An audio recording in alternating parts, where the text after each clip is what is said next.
Hello everyone. My name is Benjie. I'm a member of the Technical Steering Committee, and today I'm going to be telling you some techniques to protect your GraphQL API, or as you might call it by the end of this talk, trusted documents. If you can, you should. We've only got 30 minutes, so we're going to have to skip over quite a few things. So the slides are available for download, and you can read them afterwards at your own leisure. Skippy the Frog here will indicate the ones that we're skipping over. GraphQL takes a schema definition, a operation description and variables, and resolves it to data and or errors. It's not tied to any particular network transport layer, so it's quite common to execute GraphQL locally within your application's memory space, rather than calling out to a remote GraphQL service. However, for this talk, we're going to skip over in-memory GraphQL and focus only on networked APIs. There are loads of different types of networked APIs, but for the purposes of this talk, we're going to focus on HTTP APIs, and we're going to break them down into two main categories. We're going to call them first-party APIs that are intended to only be consumed by your own employees and by your own applications, and consumer APIs, where you're targeting a wider audience and you're encouraging other businesses' developers to write code against your API. For the vast majority of networked GraphQL APIs, they are first-party APIs. You only intend them to be used for your own things. But there are prominent examples of consumer APIs, such as the GitHub GraphQL API. Thinking about first-party APIs, we can break that down further into APIs intended to be consumed primarily by applications, whether they be single-page apps, mobile apps, desktop apps, microservices, whatever. Contrast this with things like the internal APIs, where you might expect your employees to write ad hoc queries or scripts to solve business problems or use cases like that. Proxies and supergraphs can be used to implement any of these different types of APIs, and they have their own security concerns, which again, we're going to have to skip over, I'm afraid. So, whether you're exposing your GraphQL API on the internet or just on your company WAN, a network GraphQL API will accept requests via a web server, and after it's run any middleware, such as routing and authentication, it's going to pass on the request to the GraphQL layer for execution. For details, you can see the GraphQL over HTTP specification. GraphQL will then pass the request, validate it, and execute it, which is where most of this talk will focus. And during execution, GraphQL calls into your resolvers, which handle your application concerns. They call into your business logic layer, which is responsible for asserting user permissions and so on, and also for retrieving data from or manipulating data within the persistence layer. Looking first at the web server, we have all of the regular concerns of any HTTP API, whether that be GraphQL, REST, gRPC, or anything else. So we're just going to skip over all of those. We want to focus on the GraphQL specifics. And one thing that you should think about is if your GraphQL server supports sessions and cookies, you really need to be careful to protect it against cross-site request forgery, particularly if you're using the simple media types, which bypass cross-origin resource sharing, CORS, pre-flight requests, allowing malicious websites to hijack your users' sessions with potentially dire consequences. The easiest protection is to forbid these simple media types and use application JSON instead. Another solution is to require requests to include a custom header, forcing browsers to perform these CORS pre-flight checks. Query batching is supported by a number of GraphQL servers, and though it's a really nice network optimization, it potentially allows attackers to fly under the radar of HTTP-level rate limits, which is really useful if you're trying to perform denial of service or brute forcing attacks. So, rate limits, when you implement them at the HTTP level, they should factor in the batch size. And when you have vulnerable fields in your schema, such as mutations, login, and stuff, then you should have them perform their own rate limits at the business logic layer, not at the HTTP layer. If your GraphQL server supports file uploads, then you should definitely go back to last year's YouTube uploads for GraphQL Foundation and watch Escape Tech's GraphQL Security Vulnerabilities in the Wild talk. In it, they show how a simple 2 megabyte file upload can be used to consume a gigabyte of RAM on the server, which is obviously a really easy way to perform denial of service.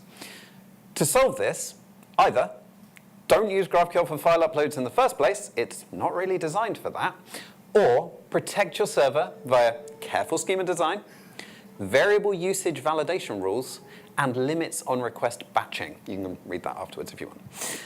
Onto the concerns of the business logic layer called from your resolvers. So again, we're going to skip over all the standard stuff that you would have to worry about no matter what type of API you're using, and we'll focus on the GraphQL specifics. Efficiency is always key when it comes to business logic. Minimizing the volume of work that your business logic layer has to do helps you to protect against malicious queries overloading the server. One key strategy is to pass a cancellation token down through your GraphQL execution. This way, execution can be terminated as soon as the HTTP request is cancelled, whether that be due to a timeout that you've configured or a network issue or the user cancelling it, and this helps to protect against denial of service. GraphQL's execution model calls resolvers for every field of every entity that's being resolved.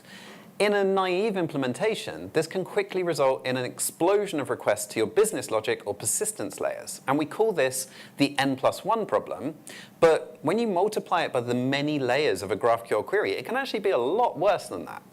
So it's incredibly vital that we handle this concern, typically via batching using data loader or similar techniques to turn hundreds of calls to something like user by ID into a single users by IDs call, which can be executed much more efficiently. Now, some advanced GraphQL execution engines bake batching into their very design, so you don't need to even think about it. Your business logic should also ensure that each of its calls reduce the number of, or minimize the number of round trips to the persistence layer. Otherwise, when you multiply it by GraphQL's layer-by-layer execution model, you might generate really big request waterfalls, resulting in increased load and long request durations, which tie up resources and also contribute to denial of service. Some advanced implementations use query planning, enabling you to collapse multiple layers of a GraphQL request together, which reduces the number of round trips to your business logic even further. On to pagination.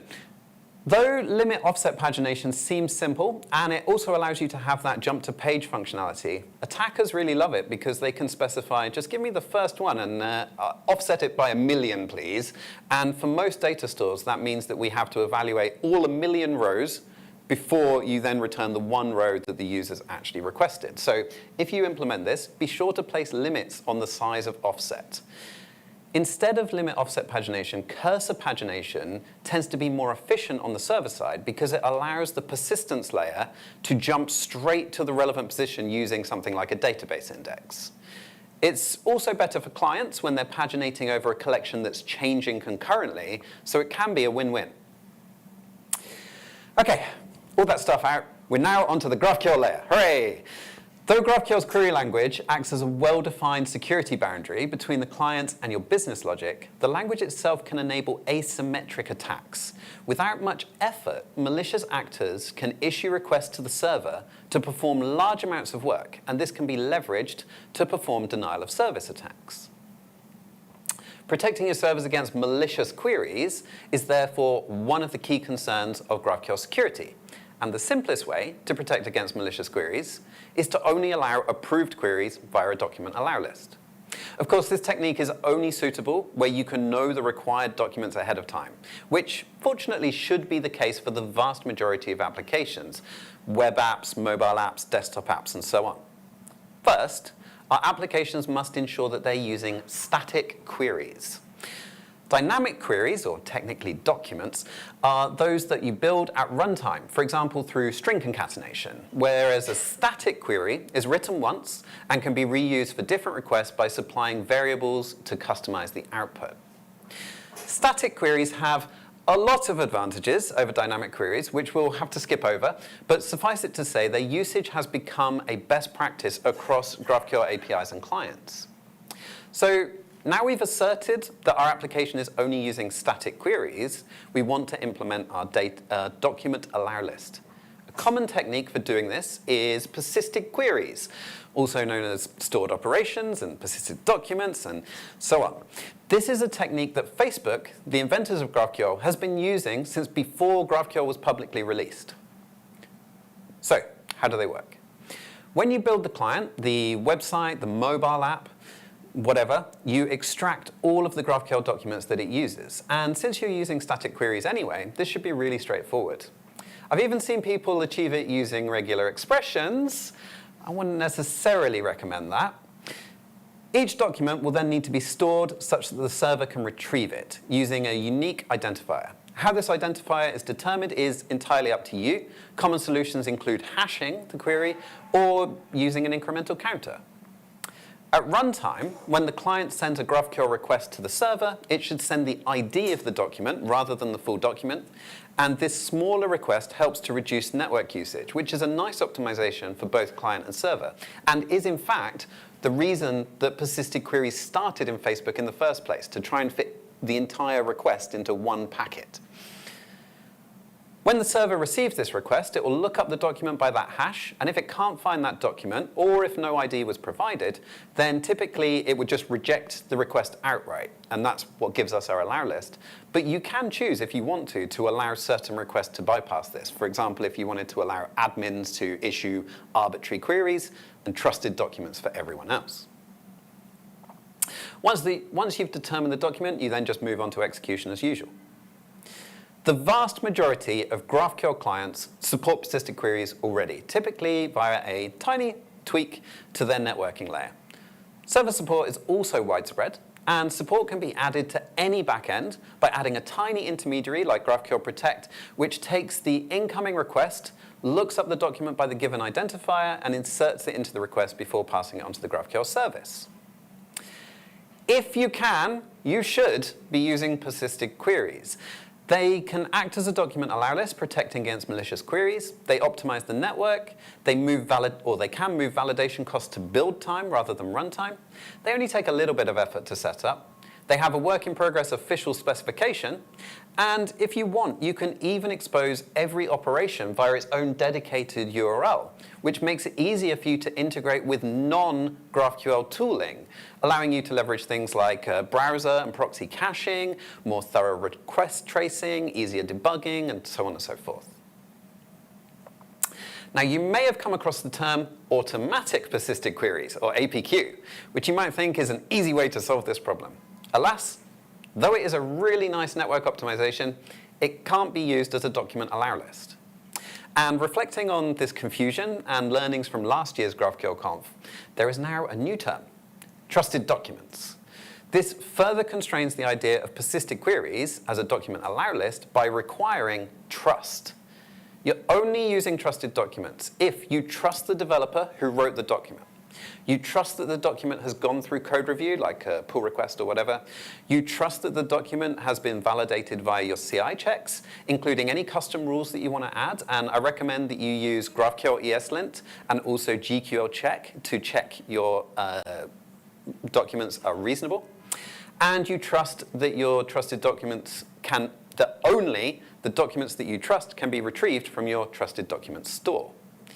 If your server only accepts trusted documents, then malicious documents are no longer a concern. Not everyone can use trusted documents, but if you can, you should. If you're building a consumer API, one that is designed for arbitrary end users to write arbitrary queries against, like the GitHub API, then sadly you can't use trusted documents. In that case, we need to use advanced validation to help weed out these malicious queries. And this technique can also be used during development with any GraphQL API to help flag accidentally expensive queries for your developers. The first technique to discuss is a depth limit. Here's an example of a query that uses the relationships in our fictitious retail outlet API to query all the way from a single item on a shelf in the supermarket to the head of government. The query is 12 levels deep. Due to GraphQL's execution model, this will result in 12 resolver calls. one after the other. The first 11 of which will likely require a request to the business logic to retrieve the relevant resource. Depending on the business logic's data needs, there may be even more round trips to the persistence layer. Attackers can build much deeper queries than this easily. A depth limit has the server reject requests that are too deep before they even start to execute. And this protects against this style of attack. But it's up to you to determine how deep is too deep for your particular schema and use case. To make matters worse, and this is a thing I don't see covered enough, some of our fields contain lists or return lists. Nested querying of list fields can exponentially increase the amount of data returned through a GraphQL API, having the server perform a lot of work and consume a lot of memory and network without much effort at all from the client. Here we've got this simple query, and we're now processing 40 million nodes. That is asymmetric. So this makes a very tempting target for attackers, but fortunately, it's rare that any reasonable request would ever need to query lists more than, say, 3 levels deep. And this would make pagination really, really challenging if you had lists nested any deeper than that. So we should therefore use a very, very restrictive depth limit for lists to block this style of attack. Okay, do you know your favorite actor's Kevin Bacon number? A common way that bad actors attempt to form malicious queries is to look for cycles in your graph, where the same field on the same type can be queried inside of itself, directly or indirectly, especially where such cycles incorporate lists. It's unlikely that you can solve this by forbidding adding cycles to your schema in the first place. It's extremely common for clients to need to query relationships in both directions, even if they never do it in the same request. Instead, what we can do is introduce a self-referential validation rule to prevent requests from exploiting these cycles. However, it's important to recognize that there are fields where legitimate cycles can occur. For example, when tracing the maternal or paternal line in a genealogy API, or when querying friends of friends in a social graph. We must ensure that these fields have their own separate limits, but even these exceptional limits should also be relatively low. We know due to the 6 degrees of separation theory that after about 6 levels of acquaintances, you have pretty much everyone in the world. So still use small limits. We also need to consider the needs of introspection. Otherwise, you might inadvertently break the tooling that you're relying on, your graphical, your code generator. Introspection typically has different needs than a public schema. For example, we want to allow 8 levels of type so that graphical can function. We know that recursion in this data structure will actually end really quickly because the data that it represents is not cyclical. However, there are other cycles that could return the same values over and over again, deeper and deeper, allowing arbitrarily deep payloads to be requested. And so separate overrides for introspection, therefore, make sense. We're not done yet. Though through the power of aliases, an attacker might demand that a server generate an avatar in every possible size in order to overwhelm it. Limiting the number of aliases a particular field can have is one solution, though you will need overrides to allow for fields where multiple aliases would be reasonable, such as avatar itself. Maybe just 2 or 3 avatars is fine, though. This aliasing strategy can also be used by attackers for brute forcing, and this example shows a single mutation operation attempting a large number of possible login pin combinations. Like in the HTTP batching brute force attack that we saw right at the beginning of the talk, this enables the circumvention of HTTP rate limits. And an attacker that leveraged both of these techniques could brute force login orders of magnitude more often than an HTTP rate limit would suggest. So for sensitive operations like this, ensure that they're rate limited and protected from brute force in your business logic layer.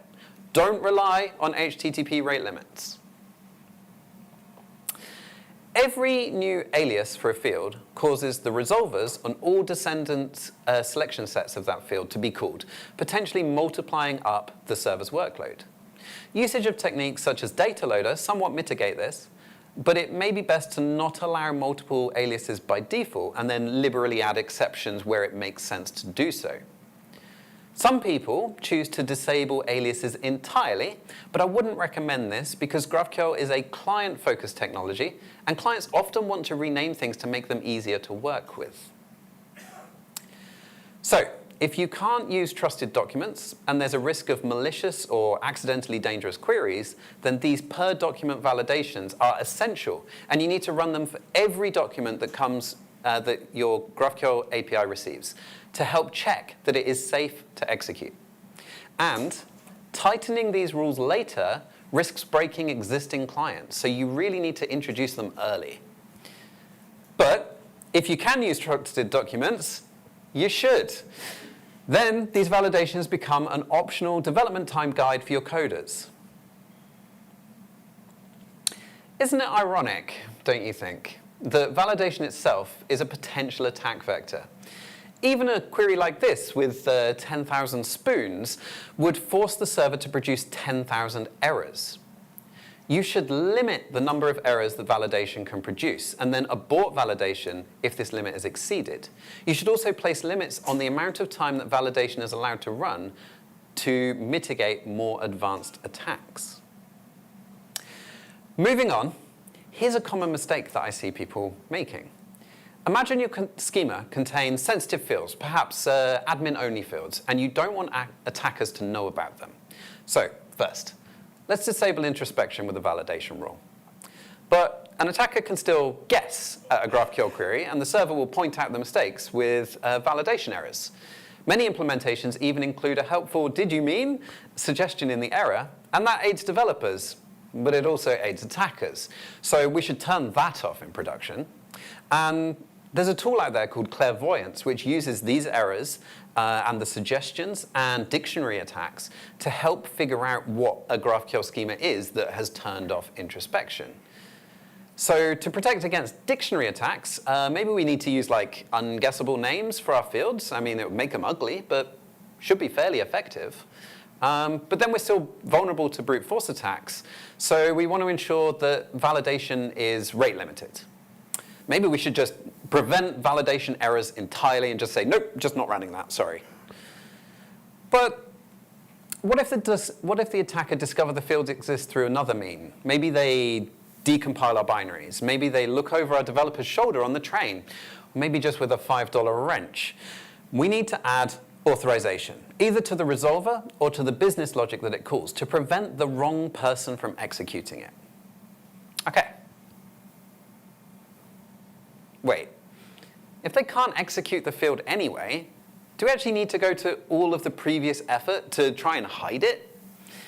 I don't think so. It seems entirely unnecessary. Don't try and protect your schema like a secret. This is merely security through obscurity. Instead, protect your privileged fields with authorization checks in your business logic.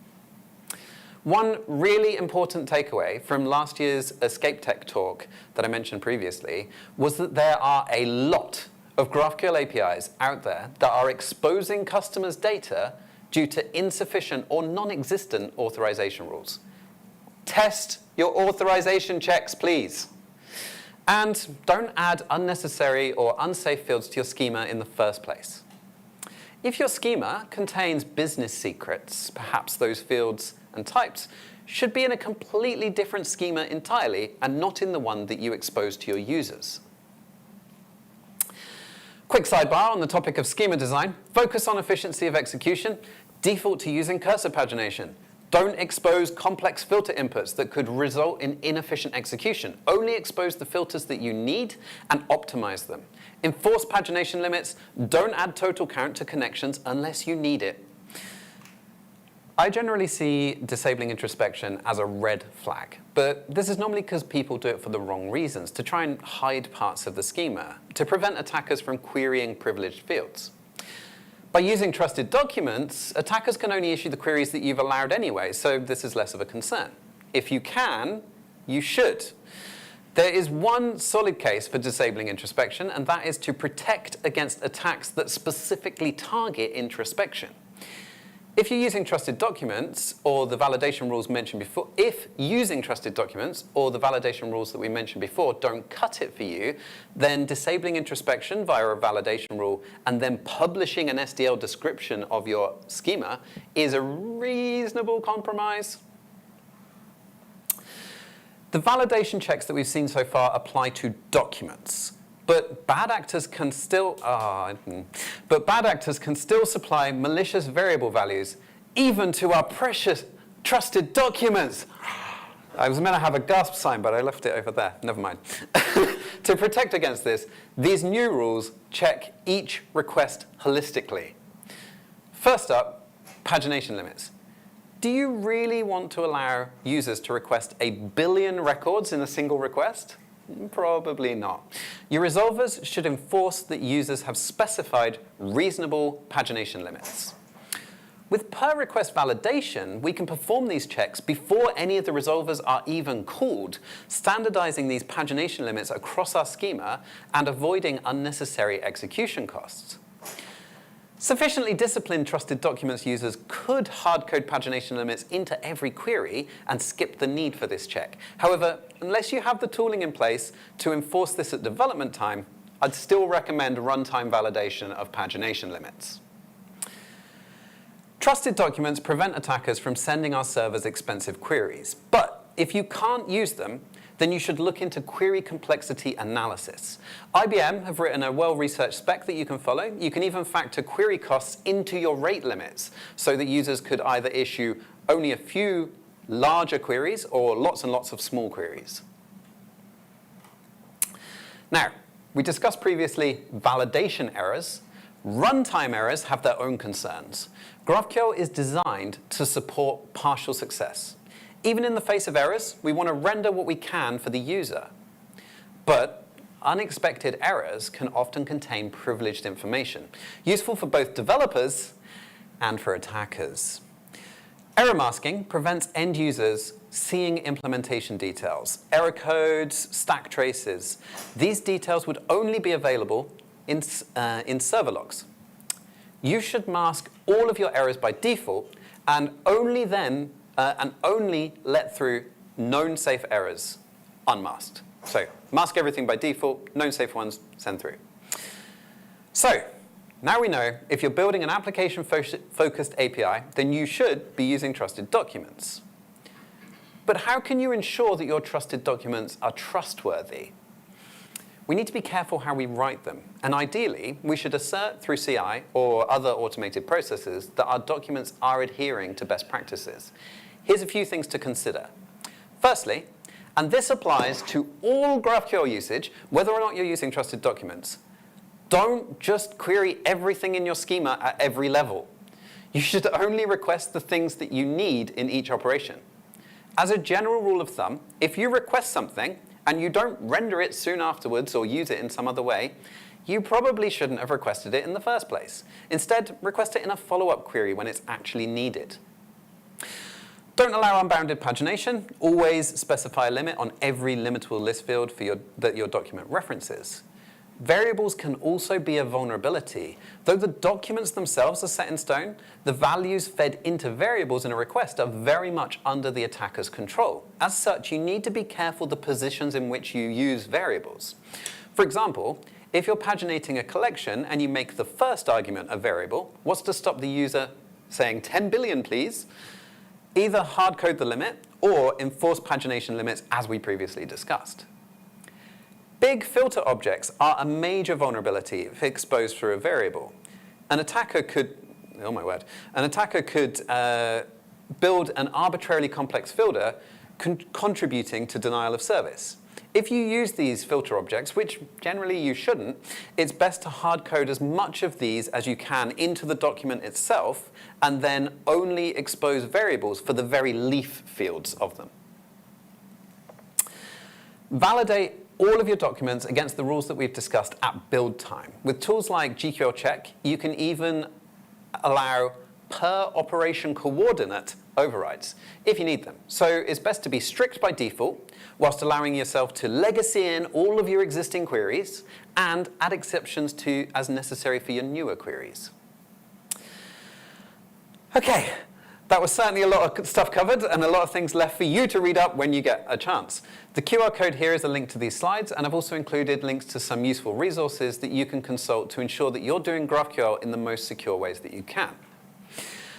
I know that this has been a lot. When I first did this talk, it came out at 48 minutes. I've managed to squeeze it into 30. Thanks for listening. I've been Benji, and you've been the people that are now going to use trusted documents, right? Right? If you can, you should. Thanks, everyone. Catch you in the hallway.